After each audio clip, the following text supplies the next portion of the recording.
Welcome back, deep divers. Ready for another plunge into the depths of knowledge? Always. Today we're tackling something pretty mind-bending. Chaos theory. Chaos theory. I mean, we've all heard that saying. Yeah, about the butterfly, right? The butterfly. Huh. The one that flaps its wings in Brazil. And somehow... Tornado in Texas. A tornado in Texas, exactly. That's chaos theory in a nutshell. The idea that tiny changes Can snowball. snowball into huge, unpredictable consequences. And we've got some really cool sources lined up today. So Lots to dive into. yeah, lots to dive into. Real-world examples like weather patterns. Oh, and those intricate designs on seashells. Seashells, yeah. Plus, we're going to unpack this. Pretty mind-bending. Yeah, kind of mind-bending idea that taking things apart, dissecting them into their tiniest parts, doesn't always help us understand them. It really does challenge our traditional scientific approach, for centuries, reductionism has reigned supreme. Reductionism. Yeah, breaking down complex systems into smaller, simpler parts. Right. And it's been incredibly successful. In so many fields, yeah. But what happens when this approach fails? What do we do with systems that are just too complex? Right. Too interconnected to understand piece by piece? That's where chaos theory comes in. Yeah, it's like, it makes me think of that classic detective work scenario. Yeah. Analyzing fingerprints, tracing phone calls, putting the puzzle pieces together. Yeah. That's reductionism at its finest. But what if the crime scene is a constantly shifting cloud formation? That's a good one. It's kind of hard to dust for fingerprints on a cloud. That's a great analogy. It really highlights the limitations. You can't predict the shape of a cloud by studying just one water droplet. Nope. We need to consider the whole system, how all the parts interact, and these interactions, governed by simple rules, can produce astonishing complexity. Which brings us to Edward Lorenz and his accidental discovery of chaos. Ah, yes. Edward Lorenz, the father of chaos theory. Now, he was a meteorologist way back in the 1960s, trying to predict the weather. With a computer model. With a computer model, yeah. Yeah. And I read that one day he took a shortcut. Instead of running the whole simulation again, he restarted it midway through. Seemed harmless enough. Yeah, it seems harmless enough. Except it wasn't.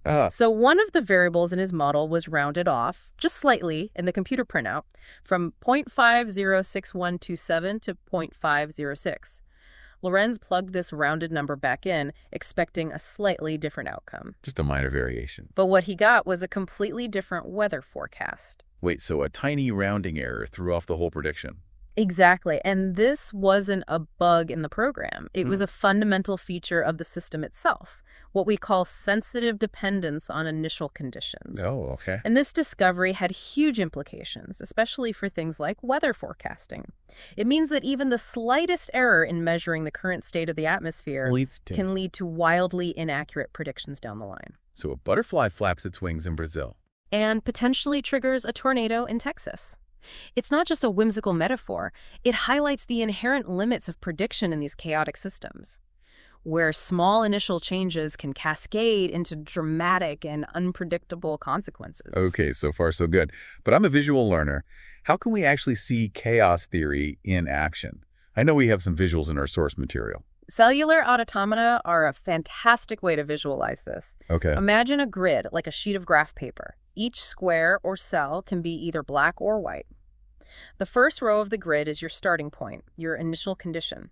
Then you apply a simple rule to determine the state of each cell in the next row based on the state of the cells above it. So it's like a game, right? Simple rules, complex outcomes. Exactly, like chess. Let's look at Rule 22, one of the most famous rules in the cellular automata world. Right. With Rule 22, the state of a cell is determined by the 3 cells directly above it. It sounds simple, but depending on your starting row of cells, you can get some truly mind-blowing patterns. Yeah, I remember you showing me some of those patterns. Some of them just fizzle out, some crystallize into these repeating forms, and then there are those wild ones that seem to, have a life of their own. Constantly evolving and shifting. And here's the kicker. You can't predict what that final pattern will be just by looking at the starting row. You've got to let it run. You have to let the system run, apply the rule over and over to see what emerges. So even though the rules are simple, the outcomes are unpredictable.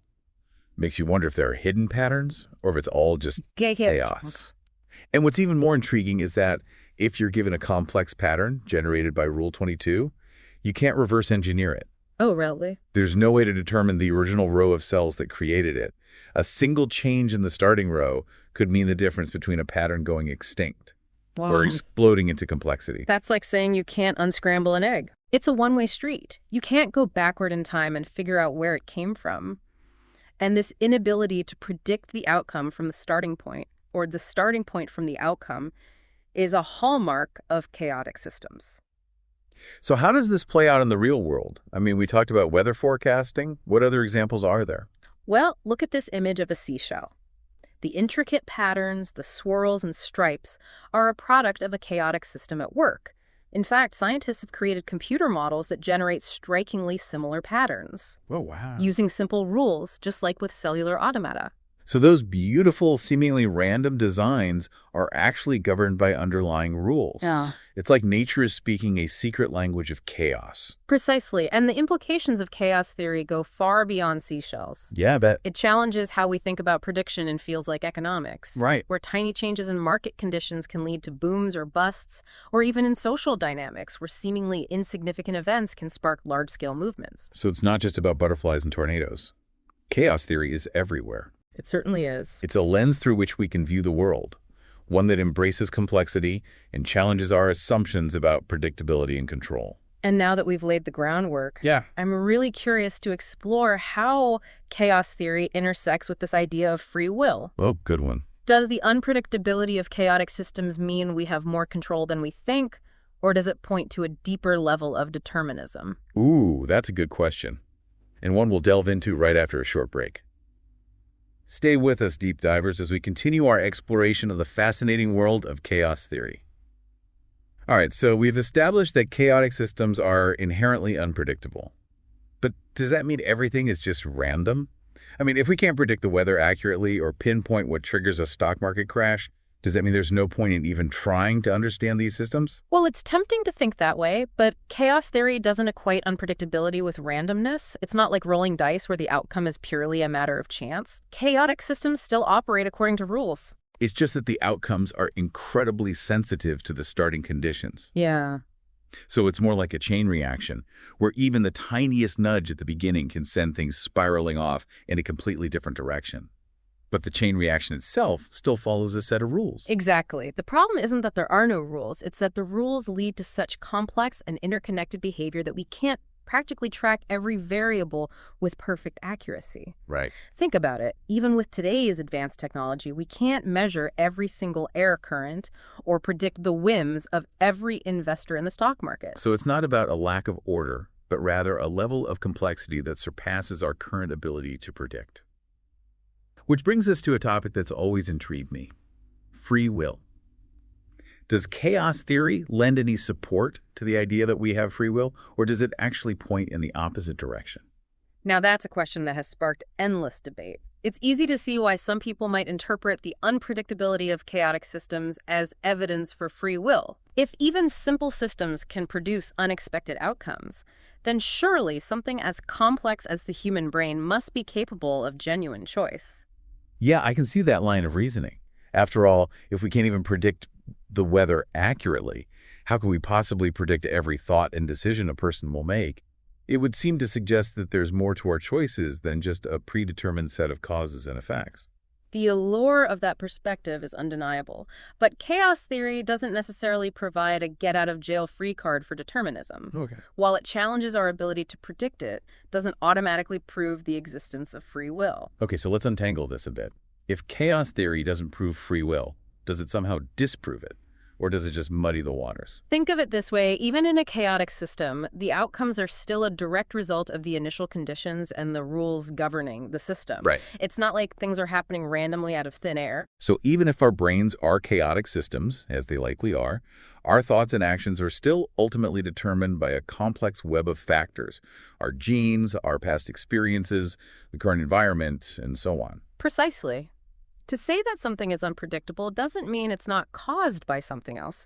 Just because we can't trace back every single influence that leads to a particular thought or decision doesn't mean that thought or decision appeared out of nowhere. So in a way, chaos theory highlights the interconnectedness of everything, while also reminding us of the vastness of what we don't know. Mm. It's like saying, yes, there are rules, but the game is so complex that we may never fully grasp all the moves. A brilliant way to put it. And this complexity is magnified when we consider that even if we could perfectly map out every neuron and synapse in the brain, there are still external factors at play that we can't fully control or predict. Oh, of course. A sudden phone call, an unexpected encounter, a change in the weather, these can all influence our thoughts and actions in ways that defy precise prediction. So even if our brains operate according to deterministic principles, the sheer number of variables and their complex interactions make it practically impossible to foresee every outcome with certainty. Exactly.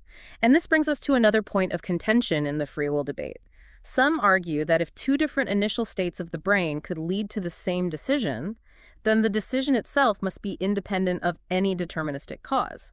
It's like saying that if two different roads lead to the same destination, then the choice of which road to take must be a free one, even though both roads ultimately lead to the same place. Is that a valid analogy? It's an intriguing analogy, but it doesn't necessarily prove free will. The problem is that it conflates unpredictability with freedom of choice. Oh.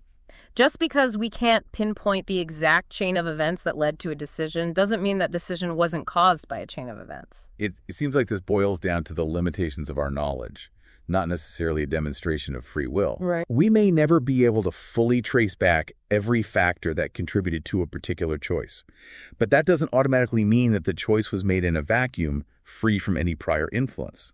And here's where things get really interesting. Okay. Remember those cellular automata we talked about earlier? Imagine a scenario where two different starting rows of cells lead to the same final pattern. Okay. Would you say that the final pattern somehow chose its own destiny, independent of the initial conditions? Not really. It's more like the final pattern is a consequence of the rules and the initial conditions, even if we can't definitively trace back which specific starting row led to it. Precisely. It's a fascinating example of how multiple paths can lead to the same outcome, Right. which makes it impossible to determine the origin simply by looking at the final result. This doesn't mean the origin is irrelevant. It just highlights the complexity of the system and the limitations of our ability to reverse engineer it. So how does all of this relate back to the big question of free will? Does chaos theory ultimately support or challenge the notion of free will? I'd say it challenges the idea that unpredictability automatically equates to free will. Okay. While chaos theory provides a compelling framework for understanding the complexity of systems like the human brain, it doesn't offer a definitive answer to the age-old question of whether our choices are truly free or simply the result of a complex interplay of deterministic factors. Seems like chaos theory is more about expanding the scope of the debate, adding new layers of complexity and nuance to an already challenging issue. I think that's a brilliant insight. It's less about providing a definitive answer and more about encouraging us to grapple with the profound questions surrounding predictability, determinism, and the nature of choice itself. And while science may not have all the answers, it continues to offer valuable tools for exploring these questions. And perhaps that's the most exciting part, the realization that there's always more to discover, more layers to peel back, more mysteries to unravel. Yes. It's a humbling reminder of the vastness of the universe and the limits of our current understanding. And it's precisely this pursuit of knowledge, this insatiable curiosity, that drives us to delve deeper into the complexities of the world around us. Well said. Yeah. Now, I know you're eager to explore another layer of this conversation, one that delves into the mind-boggling realm of quantum mechanics. Absolutely. The concept of quantum indeterminacy adds a whole new dimension to our discussion of chaos predictability and the very nature of reality itself. So are you ready to take the plunge into the quantum realm, dear listeners? All right, deep divers, we're about to enter a realm where even the most basic rules of reality seem to get a little fuzzy. We've been talking about chaos theory, which already challenges our ideas about predictability. Now we're adding quantum mechanics to the mix, specifically the concept of quantum indeterminacy. To be honest, quantum physics always makes my head spin a little. It's like stepping into a world where things aren't quite so definite. It's a world where the very act of observing something changes the outcome, where particles can exist in multiple states at once, and where the future isn't neatly laid out, but rather exists as a wave of possibilities. It's a realm that challenges not only our intuition, but also the very foundations of classical physics. Okay, so let's try to unpack this a little bit. In the everyday world, things seem pretty straightforward. A ball rolls down a hill, a glass of water spills on the floor, cause and effect. But in the quantum world, things are different, right? Imagine for a moment that you're trying to pinpoint the location of an electron. In classical physics, we assume that the electron has a definite position, even if we don't know it yet. We just need to measure it. But in the quantum world, things get a bit more complicated. So it's not just that we don't know the electron's position, it's that it doesn't have a fixed position until we measure it. Exactly. Before we measure it, the electron exists in a superposition of states, a kind of blurry cloud of possibilities. It's only when we make a measurement that the electron chooses a specific position. So the very act of observing the electron forces it to collapse from this wave of possibilities into a single definite state. And here's the truly mind-boggling part: we can't predict with certainty which state the electron will choose. There's a fundamental randomness, an inherent uncertainty baked into the fabric of reality at the quantum level. This is what we call quantum indeterminacy. It's like the universe is playing a cosmic game of chance, and we're just along for the ride, never quite knowing what the next roll of dice will bring. So how does this quantum randomness, this indeterminacy, connect to our conversation about chaos theory and free will? Well, as you might imagine, quantum indeterminacy has added fuel to the fire of the free will debate.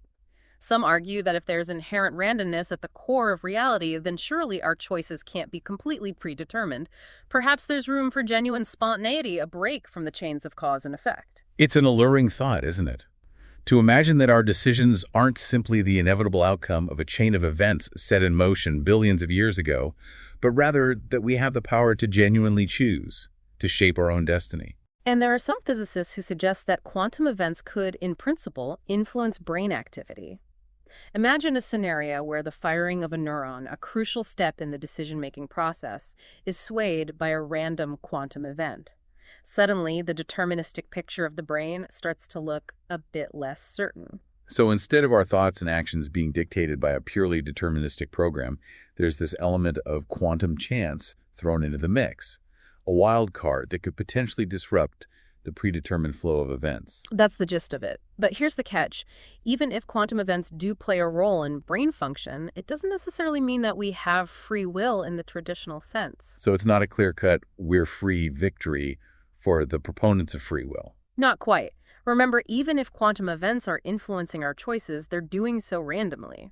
It's not like we're consciously directing these quantum fluctuations to achieve a desired outcome. So instead of flipping a coin ourselves, we're essentially letting the universe flip the coin for us.